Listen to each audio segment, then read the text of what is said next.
All right, we're live. So this is part 2 of our social dynamics that we're breaking down on our rebuild call. We're actually going to go through the same sequence, but when we meet new people. Okay, so first one, if we watch part 1, we're going over social dynamics of how we connect with people and really bring out the best sides of ourselves using social dynamics, predictable things, right? Which everybody sees as manipulation, but how to really represent ourselves with the goal of achieving results of, socializing, sex, girlfriends, dating, whatever you want. That's really up for you to determine on that road, but representing yourself in a good way. And man, I really wish more people taught in this way. So let's get to it. So we have a gentleman, he's going to a big city. He's going to a big city where he's going to meet a lot of new people, and he's a part of a fraternity. He's doing like a lot of cool stuff. He's social in ways, but not deep.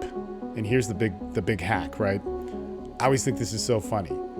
The greater some sort of thing which interrupts sex and connection in our culture, the more it allows us to exploit it. So some born to be qualities, some qualities that we're all born with, is we all want to connect. We don't want to have superficial conversations, and we don't want to connect with everybody, but we want to connect. So if we have a connection with somebody, it's really powerful and seen. When we think about stuff, this isn't what we were talking about, but I've always thought this. It's so great, man. The more women get into feminism and it confuses them to a certain point and makes them repressed or not having the relationships they want and so on, like the more that we'll have women who are just dying for a man that they're confused about. It's the greatest thing, right? So it's really inconvenient at a certain time, but it's awesome. So in this gentleman's situation, he's basically like, man, there's all these superficial conversations. Like people in college are just getting drunk and hooking up. Like if I can just have a connection with somebody, like, man, I'm going to hack it. And the world's going to open up, better relationships, better sex, better interactions, better, more meaningful connections, wherever you want to take it, right? But you want to have that situation where you can take it there. So let's go there. We're going to go with that same sequence, right? We're going to do by the way, but we're going to add an opener to that because that needs to happen kind of. Then we're going to share a unique quality. So instead of sharing a memory of what we did before, we're going to share some sort of unique quality or statement. So unique quality could be like just whatever about them, but it could be in the form of a question. It could be in the form of a statement. It could be a compliment, which is also a statement. And then we're going to elicit something from that, and then we're going to end it, right? Because we want to practice, right? And if we practice this sequence, remember, as I was saying before, about a third of the time with passable delivery, we're going to start getting conversations. And if we're not getting conversations from that, if somebody's not then jumping at our conversations and leading to it, we need to start taking into consideration our own delivery, the situations that we're asking in, and fine tuning those things. But that's a totally doable thing. That's pretty cool. If you don't get any results in a way that there's certain results expected, because we've just done this so many times, we already know what to do to fix those things if you need fixing. And again, if this is over your head, get the Instant Connection course, start there. And if you really want to dive into it, MDX, TSL Online. If you're not doing that, or if you're really interested in diving deep in it, that's the way to go. Okay, so we got to add an opener to this, but let's go to the easiest possible people, because check this out. We're already going to parties. You're already in a fraternity. You're already doing stuff where people are around you, right? It's going to be easy to transition in. You could actually just start with the by the way action. You don't need to start with something else, right? But let's practice it. Let's practice it in no threat situations. It's so important. That is so vitally important. This is what I do. Like Gary was just on here saying that's what he does. It's what we do because it just keeps us sharp and it makes us know the potential of conversation. So we go down to the cafe and we see, the guy or girl there, or I was just joking with my friend because of this one Starbucks in this very, very like conservative part of Texas. There's like everybody there is trans. And I'm like, man, move to Austin. You're going to be safe there. Like you should not be in Killeen or what, like this is not good. Right. So, basically, I'm always, telling people like to have certain conversations with random folks where it's easy to, right? So, and at this particular Starbucks, I always talk to the people, right?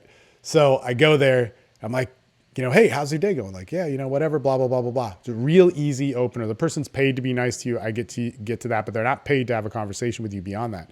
So then go something like, you know what, man, by the way, this might sound kind of weird, but like, your hair is awesome. It's crazy. It made my day, man. This road trip's going to be like that much better. So then they give whatever interaction back, right? So I gave a compliment there, right? So like I'm saying, I'm just noticing a unique quality about them. That's what's important, right? That unique quality, because that's important to allow rapport or connection to happen. Remember, the goal is connection. So I just state that unique quality to them. And then I need to give them a road to walk back on. Okay. So that could be like, oh man, I'm going to get them to talk about myself. Maybe they'll give me a compliment. Maybe they'll do whatever. Probably not. What we want to do there, because we want to be smart. We want to realize that we can do this form of reciprocity, this asking for their own reciprocation.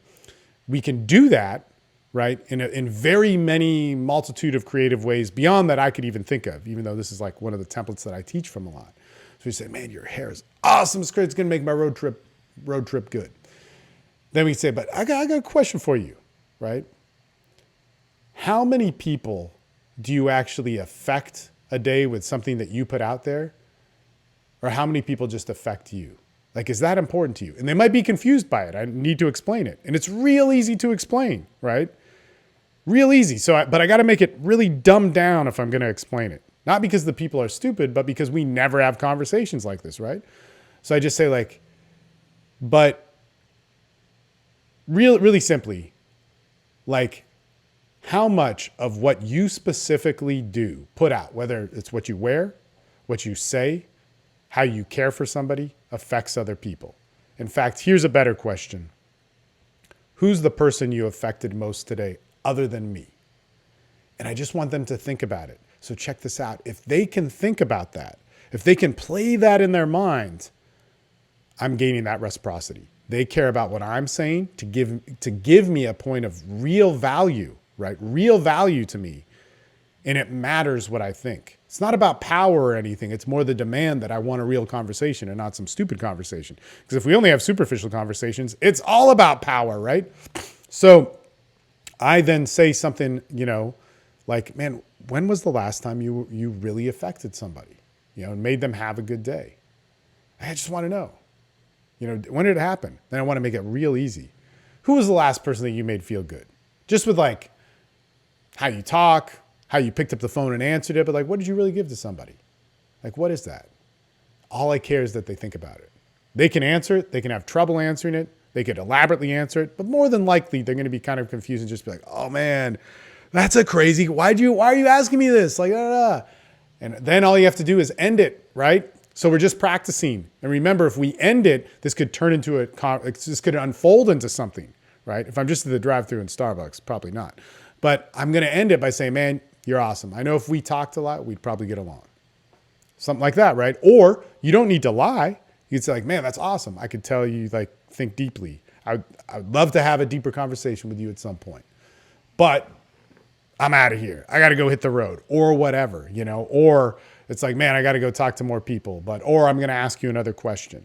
So this could adapt in all these different ways. But if we're practicing this, it just like, somebody who, the person at the gas station, man or woman, real easy, same sequence, right? We might need to open and just say, hey, how you doing? Yeah, no. It's hot today. It's cold today. It's whatever today. The day is bright. The day is dark, whatever. And you say, you know what, by the way, I want to ask you this about a unique quality about them. So let's make this a question instead of a statement. And we say like, okay, so you work here. Do you love your job or hate your job? All right, something unique about their perspective there. So it could be very adaptable, right? So then they say, I like it, I don't, and just say, no, man, I worked at a gas station for a long time and it's, pretty wild stories from that place, man. But it doesn't sound like you're having like many wild stories, but whatever. And they say whatever back, right? We're just kind of, kicking up the dust a little bit here. And then we can just ask them something like, maybe I could ask the same question. Man, when was the last time you really did something where you made somebody's day? Like it could be here or it could have been at home or whatever, but like, When was that? Or you could ask another question for that last component there, or that second to last component, where we go like, man, I got a question for you.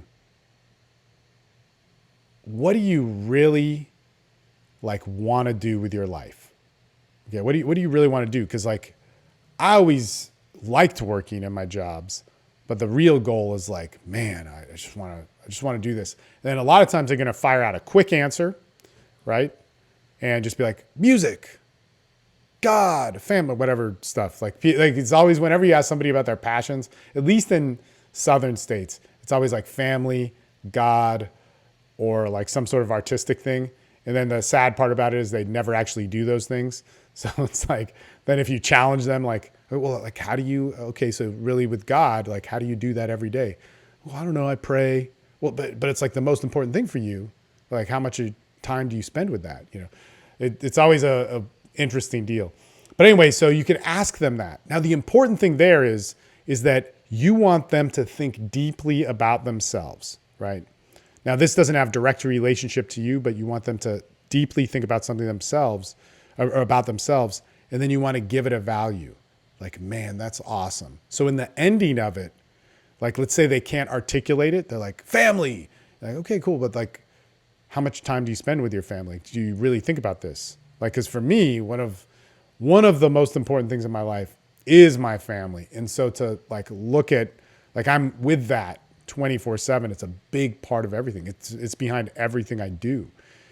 But what is that for you? So I might need to really dive deep into the meaning and worth that I have for it. It's like, what is that for you? Like, what is the one thing you would want to give your family? Because I know what it would be for me, right? So they can still just be thinking. They can't fully answer it. And you just say, man, it's all good. Like, I know you got a good heart. That's awesome. We should talk more sometime. And then we end it at that, right? We can go and leave, or they could continue the conversation, or we could ask another question after that. Like, it could be real simple to switch from there and just do that statement of intent, right? Of intention and direction. Like, man, I can tell you have a good heart, blah, blah, blah, blah. They haven't even replied. They're just thinking about it. And we can go like, man, I tell you have a good heart. Like, you'd be awesome to talk to. We should do it sometime. But where are you from originally? Like, so I could now switch it to another set of conversation where the hopes of them leading the conversation can happen. Like, man, I can't tell you guys how important it is to be social. It's so important. And like I was saying on the last video, I don't do it as much as I used to. This is a different part of my life, but I do it every day. And that is so important to get grounded with humanity. Like it's going to change everything. It's going to change your perspective. So even if you're like somebody who's not like, I want to meet women in college, like if you're going through like a job transition, or like, be social. Be social. If you're 50 years old and you're like, be social. It's so important to do it. And there's dynamics to help you, and there's a bunch of free resources. And of course, man, this is all in the rebuild call. Join it. For like a few more days, it's $10. For 7 more days, it's $10. I'm going to raise it. Some guy hated on me on YouTube for that. He's like, right when everybody's losing their jobs. I'm like, dude, I do plenty of free stuff. This video's for free. Like, there's free courses that just on the calls where I talk to you for 2 hours, 3 times a week, and work with you. For 2 weeks, I'm asking for more than $10. Like, that's not so bad, right? So, but like, join those things. It'll really help you in those ways, right? So I don't know. That's it, I guess. Hopefully it helped. I'm going to get back on the call and see if that made sense to everybody on it. And we will talk to you guys later.